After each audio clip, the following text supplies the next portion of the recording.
Now back to Inside West Virginia Politics with Mark Curtis. And welcome back to Inside West Virginia Politics. We continue our discussion of the 2020 legislative session now underway at the Capitol here in Charleston.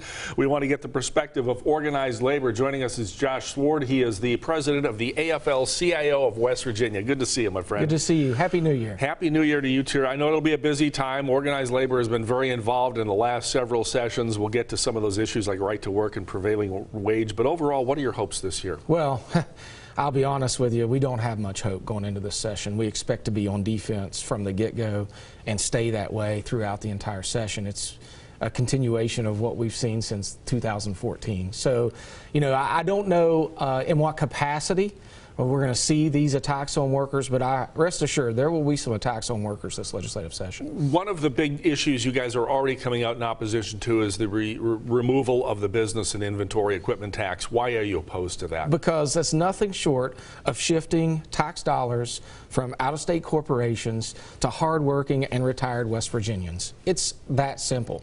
And they do it in this frame in which it's going to generate all this economic development and opportunity. It's hogwash. It's the same argument we heard when they were trying to pass right to work or eliminate prevailing wage or, you know, roll back more corporate taxes. It is nothing but a farce, and we're adamantly opposed to shifting taxes that corporations are paying on the backs of hardworking and retired West Virginians. We're adamantly opposed to that. All right, you mentioned the whole issue of right to work. That's coming before the Supreme Court in just a few days on January 15th.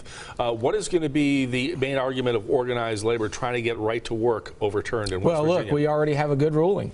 Judge Bailey ruled in our favor. She believed our argument was the right argument, that it violates the Constitution in 3 different areas. So in a few days, we're going to go have oral arguments in front of the Supreme Court, and we'll see what happens after that. If the court does the right thing, then they're going to overturn right to work, and right to work will not be the rule of the land anymore. If they go a different direction, then we'll just look at different policy opportunities moving forward with the election coming up, and then, of course, a legislative session next year, which will have a whole new host of legislators, both House members and Senate members. So, you know, we'll see. It's a very fluid time for a lot of different things right now, Mark. Obviously, the labor movement, the big thing the last 2 years was the teachers' strike. In 2 straight years, the teachers and all state employees eventually got 5% pay raises. We should point out the American Federation of Teachers is a division Correct. or a subset of AFL-CIO. Correct. Any talk out there, and I realize this really falls in the heads of the teachers' unions, but any talk out there about another labor action from teachers in 2020? You know, I'm not real sure. What we have heard are these concerns with where the budget is. You know, there are a host of different numbers floating around as to what kind of budget deficit we're going to have come year end.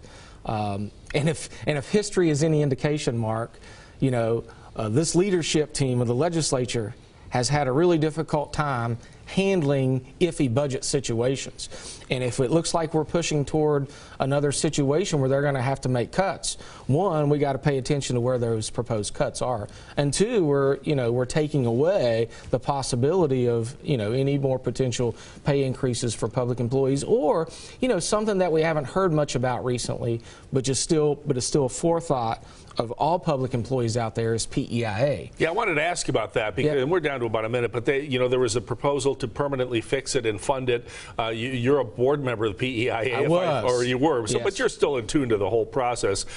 Is organized labor satisfied with what's done on PEIA, or are you still waiting to see? I think we have some real reservations because they have yet to come up with a dedicated revenue stream. Actually, we're paying the bills with one-time money over at PEIA. It can't last that long.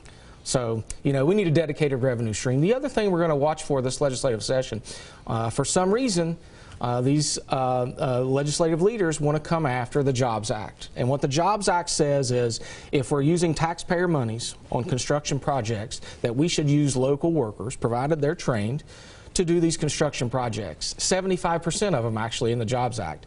For some reason, the legislative leadership wants to remove that provision. I don't know what they're trying to hide. I don't know what out-of-state corporations they're trying to bring in or where these workers are going to come from. But we have plenty of highly skilled, qualified, and trained workers here in West Virginia, and we ought to be using those folks when we're using our taxpayer monies to build things. All right, we're going to have a busy legislative session, including with organized labor. We want to thank Josh Sword, President of the AFL-CLO of West Virginia. Thanks for being here. We're going to see a lot of each other at the Capitol. Happy New Year, brother. You too, man. All right, more of Inside West Virginia Politics after this break. Stay with us.